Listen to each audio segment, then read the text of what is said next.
We are in step 20, and well done if you've reached so far.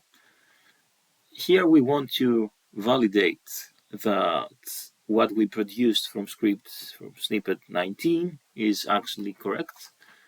And this is done really fast, so you don't have to spend much time on that. Step 19 is actually the most consuming in terms of time step. So the first thing I'm going to do is that I'm going to copy the visually optimal images on my desktop.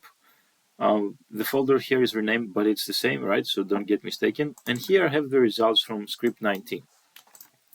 I'm also going to paste them here because I don't want to work directly on them.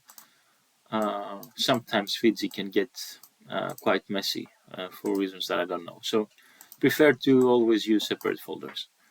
Okay, so what I'm going to do right now is that I'm going to my macros and scripts. Oh, before I go there, there's something that I should show you.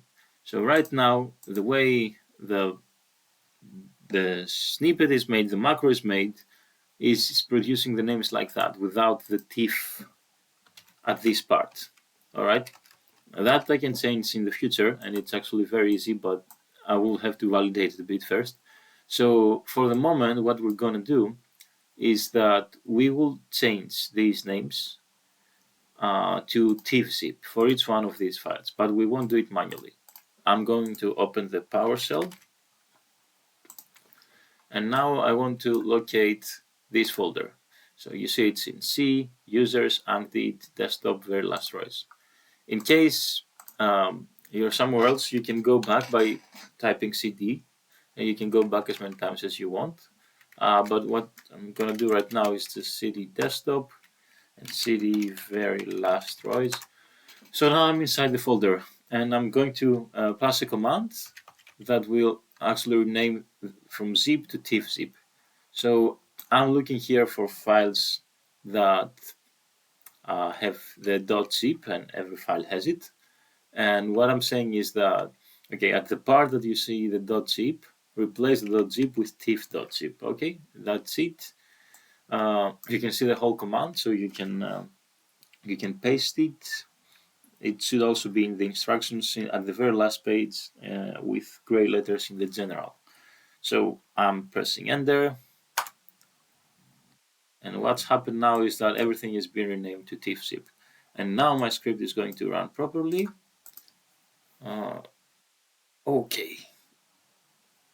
Another way, maybe you can go for another way and adjust the macro. All right, I'm just doing it like that. Maybe it's actually easier for you to do it otherwise. But in any case, that's how I'm doing it. And if you don't want to mess with code, you can do it like that.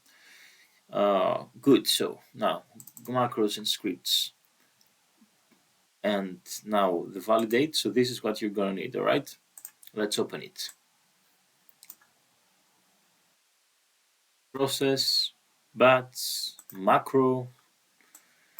For the input, you want first of all always delete. All right, open, and you want to locate that from macros and scripts. Validate. Here it is. So the path, as you can see, is this one, right? Okay, you see that, and I've written it here. And what I was telling you before is that if you do a small modification here, maybe you will be able, but I have to think of that. And so maybe if you want, you can message me and we can figure that out. But this is how I use it at least. And then we have the visually optimal folder for the input, and I run process. And what's going to happen now is that I always recommend having the show all installed. So let's install it, because then we have freedom to switch between regions, between labels, and always check if that option, right, is checked. All right. So now the only thing that you're gonna do is that you're just taking a glance practically at your data, because you've already manually corrected it. You just want to make sure that nothing has gone wrong. And why should something go wrong? Because if you're tired, then maybe you start deleting the right contours. And my cell phone is ringing, but it's fine. So you're gonna do that for each one of the images. It's very fast, and you just wanna have a look at what's going on. That's all. Time to answer my phone.